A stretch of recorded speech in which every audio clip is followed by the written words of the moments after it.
Good afternoon. My name is Ronan McGreevy, and my special guest today is Elena Alliloueva-Lorigan, who is a Russian woman living in Ireland for 20 years. We're going to discuss the war in Ukraine, but first of all, Elena, you're very welcome. You have an extraordinary family connection to Russian history. Tell us about it. Thank you, Ronan. And thank you for the opportunity to be here. My great-great-grandfather, Sergei Allilouev, he was one of the first, he was the first generation of free Russians, and his parents, they were serfs. Sergei had a lot of ideas about equality, about people's rights, and he was fighting for the poorest of the poor. With these beliefs, he met Joseph Stalin, and they were together working on a number of activities to make Russian Revolution happen. Sergei was, because of his activity, he had to move apartments quite regularly. He was thrown in jail many times, as was Joseph Stalin equally.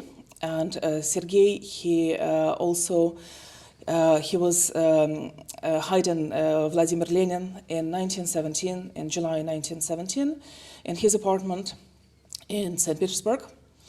And for a number of days, for several days, Lenin lived there because the apartment was supposed to be considered to be a safe place.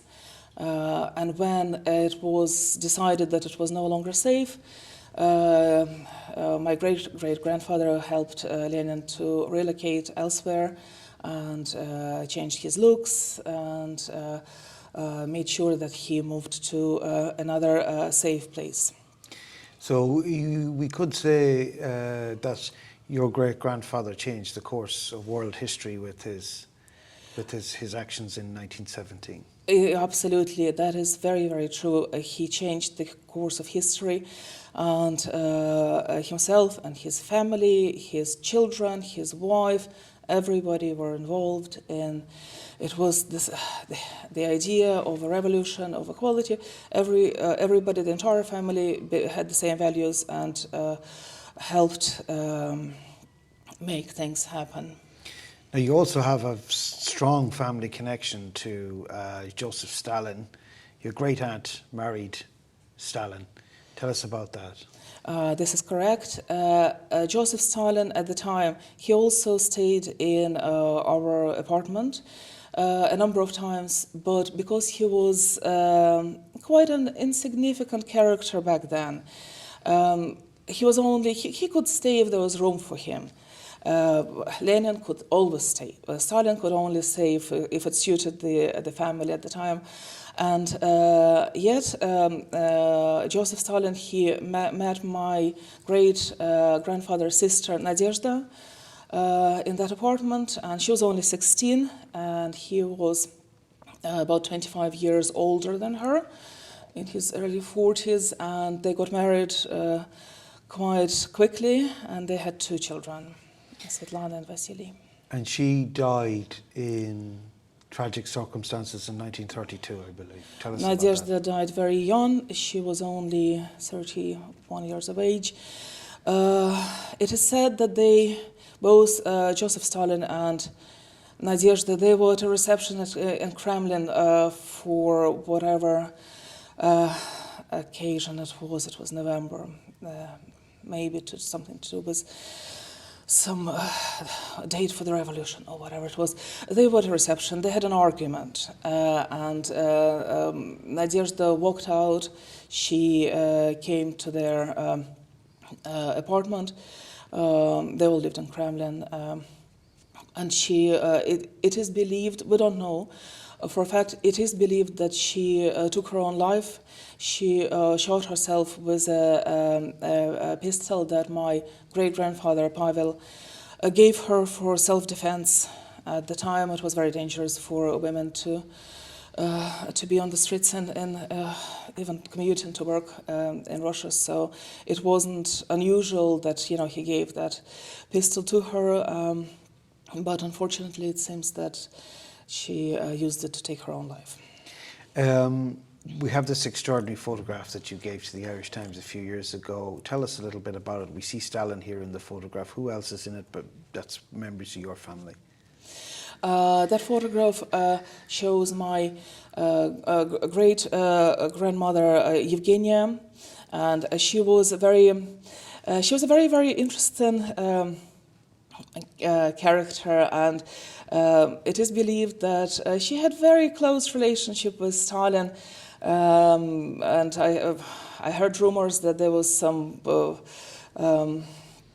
more than just friendly relationship between them. We heard that a good number of times. We will probably never find out whether it's true or not. So she's on that photograph, and a number of families that represented elite of a political elite of the Russian government back then. And your grandfather, is he still alive?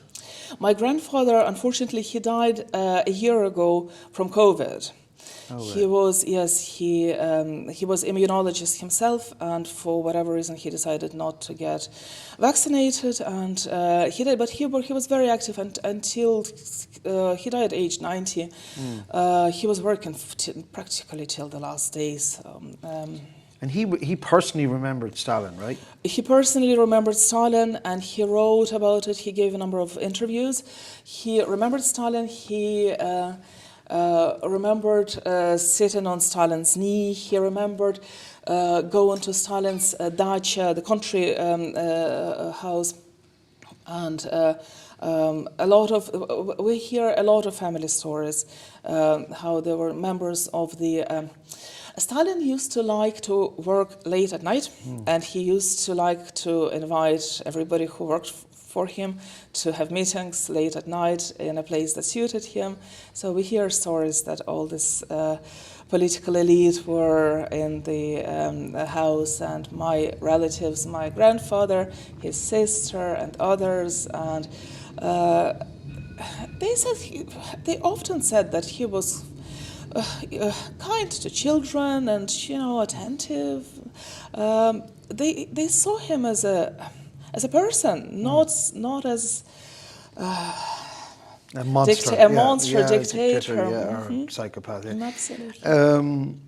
I guess you have that family history now. You married an Irishman, and you moved to Ireland 20 years ago, right? As a Russian, look, moving forward to the present day, how do you feel about the invasion of Ukraine? As a Russian, it is very, very difficult to. We were put in the middle of a situation that we certainly, most of us, many of us, certainly didn't want to find ourselves in at all. We. At first, it was probably denial. We couldn't believe that was happening in reality. It was like a nightmare. And people that I spoke to, they were all saying the same thing. We feel so ashamed, and that was the initial reaction. We certainly didn't believe. Many of us didn't believe it would ever happen. And it was an absolute shock when it did. When you look at, we spoke there about Lenin, and we spoke about Stalin, and now we're talking about Vladimir Putin, right? What is it about Russian history, do you think, that it always seems to attract so many strong men? I can't give you an exact answer to this question, I'm afraid, but it does seem what we are made believe, I suppose, as Russians. We are told that we need very strong leaders. We were always told that for generations. And the difference between strong leader and dictator, where is the exactly the distinction, the fine line.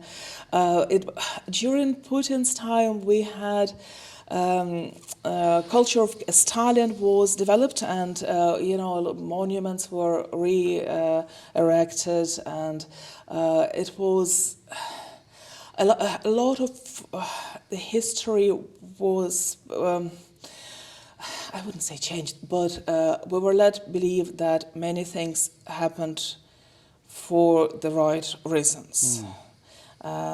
This was very common over the last number of years. And I guess, we spoke about Stalin there. It seems to me that not since the days of Stalin has so much power been consolidated in Russia into one person, which is Vladimir Putin. Would that be a fair assumption to make? We certainly did have a number of examples to indicate that, yes,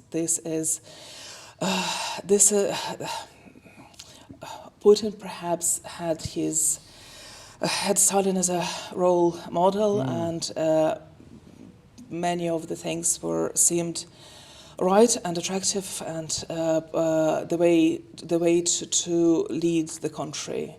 Yes, it would be fair now, to say. When Russia invaded Ukraine on the 24th of February, you decided to volunteer to help Ukrainian refugees coming to Ireland.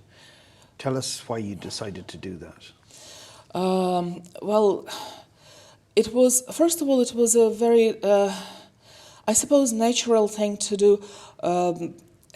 I felt that speaking the language and knowing Ukrainian mentality, understanding people, it was perhaps easier for me to do that than it would be for maybe for some Irish people who didn't necessarily know as much about Ukrainians, didn't feel the culture, didn't understand the mentality so well. For me and for many other Russians, it is much easier. Because we have, in many ways, very, very similar people, and we have an awful lot of things that are in common. Particularly the language Russian, so most Ukrainians speak Russian. Most Ukrainians speak Russian. Many Ukrainians, they speak Russian by choice as well, not because it depends. It's they want to speak Russian, they speak Russian. Unfortunately, I cannot speak Ukrainian. I can understand something, some particularly in writing, it's a little bit easier at times, but they speak Russian, and I haven't come across a single situation so far, touch wood, when they would say to me, look, I don't want to speak Russian to you, and I don't want your assistance or help in any way. It hasn't happened yet, and I'm very happy, because we're with open hearts, we're trying to do what we can, and we understand the issues very well, and it's very, very complex. The complexity of the whole situation is just extraordinary, and the need is massive. And to be able to meet families, to be able to talk to people who escaped hell, and everybody have their own stories, and everybody have, in some ways, their own needs, but at the same time, a lot of those would be quite similar as well. And there is quite a lot that we as Russians are doing already. We have groups, we have free shops, we have a huge amount of coordination that's happening. We have volunteers in City West.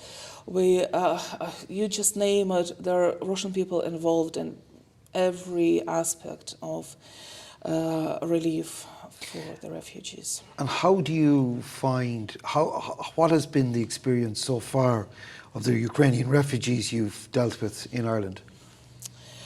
The experience has been, it's always very emotional. It is very, I don't ask personal questions if I choose not to ask personal questions. People, I do what I can for them. If people want to talk, I'm very, very happy to talk. What people say usually is when the first, say, week in particular is very, very difficult after they escape. They're extremely traumatized. Children very traumatized, very, very stressed. Children staying at the airport hotels for the first week is extremely difficult for them, to hear airplanes and to be afraid that they will be bombed again. After a while, families tried to get back to some sort of normal life as soon as possible, and local communities, they have been absolutely incredibly supportive. They help people integrate, they find schools, they find crashes, they assist people, and unfortunately it happens so often that people then have to move from temporary accommodation elsewhere, and they don't want to do it because they're saying, look, we've been moving from the end of February, and we're finally, children made friends, somebody invited somebody for a sleepover, school has started, we made friends with locals, everybody's great, lovely, so supportive. And why do I have to move? Can you please leave us in the area? And that's a very big problem that we're dealing with. What would be your advice, having spoken to Ukrainian refugees, what would be your advice to the government and to the powers that be about how to deal with them? Again, it's a very difficult question, it's a complex issue. What we're seeing just from some examples is that people would need, more than anything else, they need some clarity and some certainty. And what seems to be one of the biggest problems is uncertainty of the future situation. Can they remain where they live? Do they have to move? How many times, if they have to move, how many times do they have to move? What is, for example, we have many stories are very, very good stories.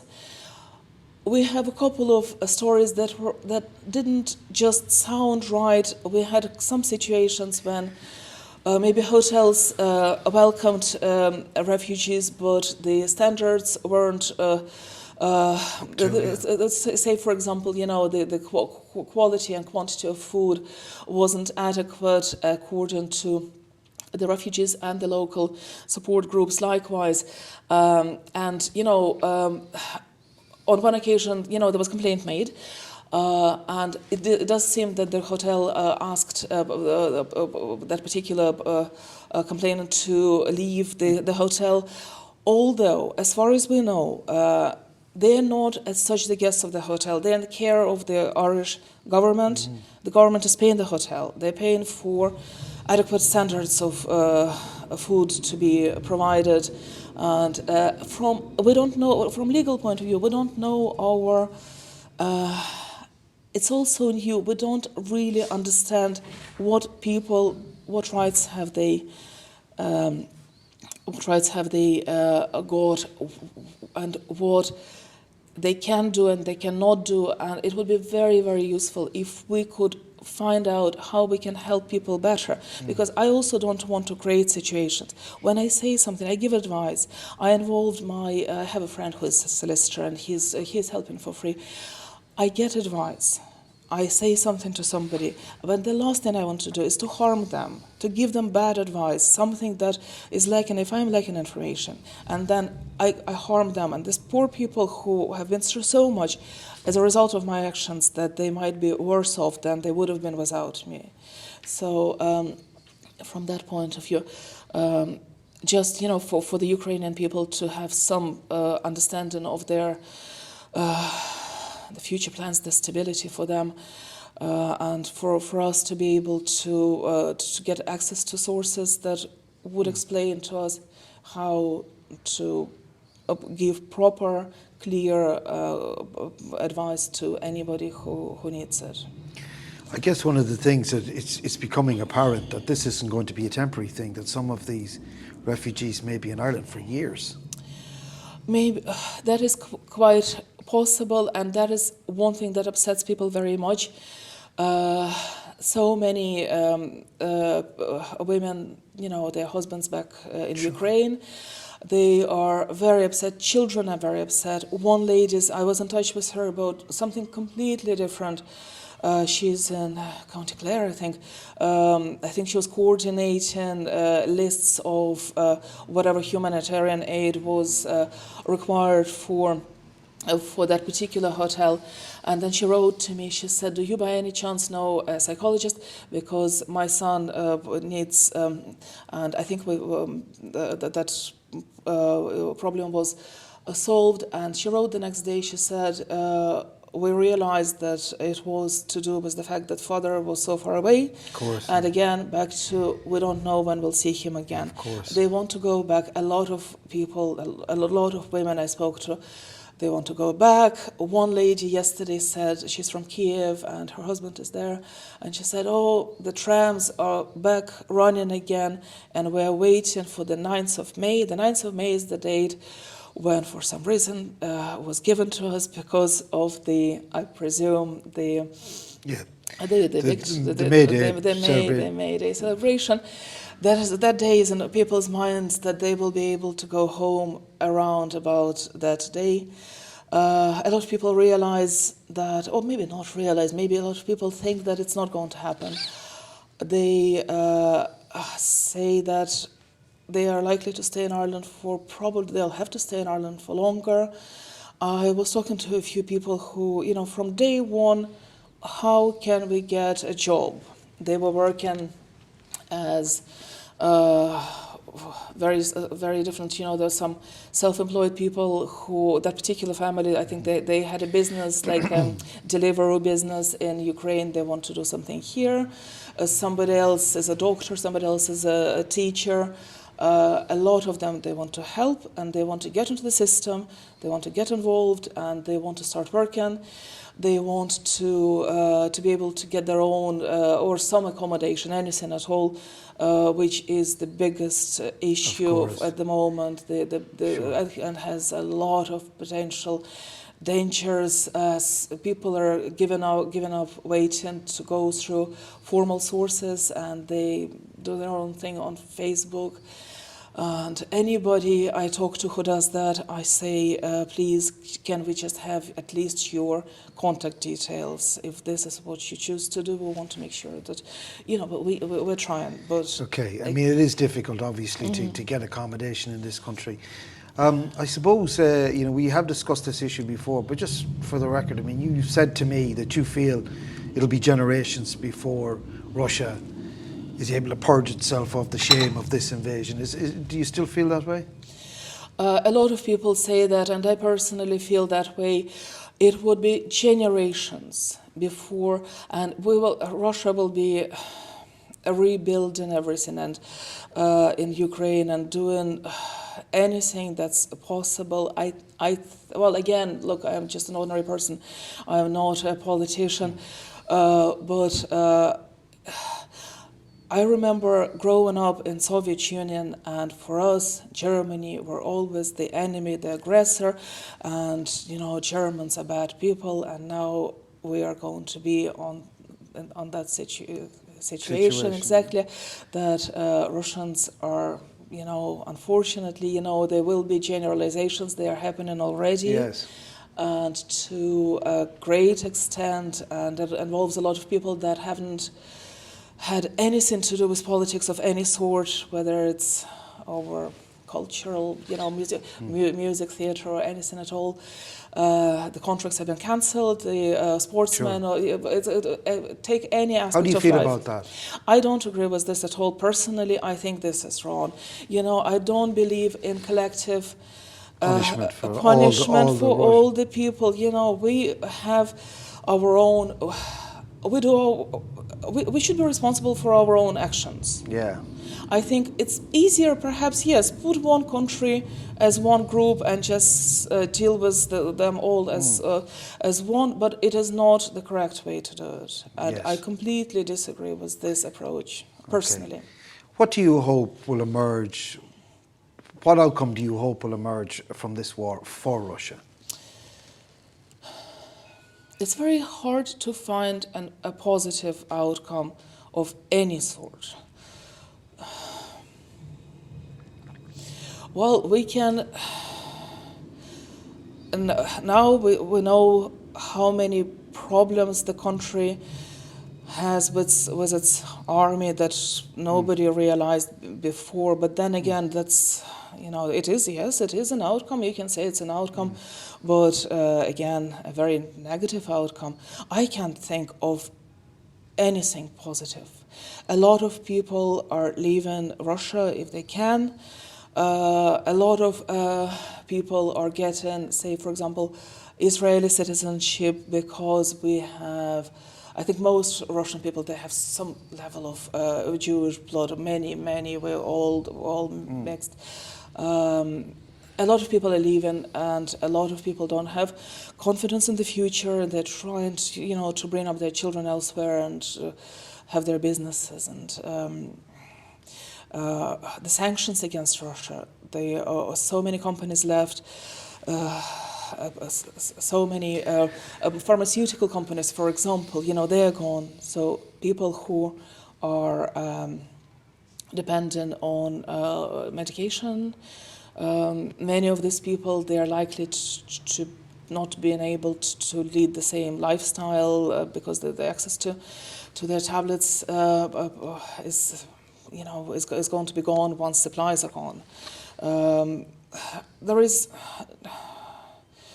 I wish I could find something positive for Russia, but to be honest with you, I can't. It all seems to be from bad to worse. Well, something positive that might come out of it is the deposing of Vladimir Putin, and maybe the possibility. Do you think there's any possibility that Russia could become a properly democratic country like the West?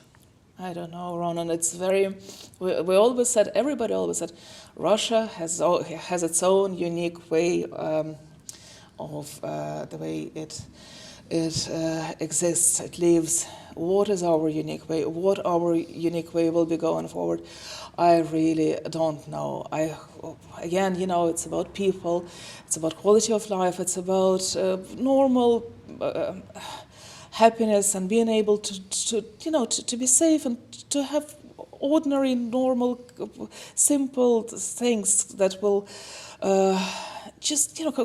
That life of any individual comprises of. This is what I'm hoping for. That people will be able to lead normal lives, be happy, and bring up children in the correct proper environment. Yes, I do hope, but whether I cannot speculate whether it will happen or not. Nobody has any idea. I listen to clever people, much more clever than I am, and they say when the war started, that particular lady, she said, we did. She's a politologist, I think. Yes, is that correct? And she said we put years of research into it, and it turned out that we should have listened to American spies and people who we thought were completely mad with their ideas, because those two groups of people turned out to be right. Elena Alliloueva-Lorigan, thank you for this fascinating conversation. Thank you very much, Ronan. Thank you for the opportunity again.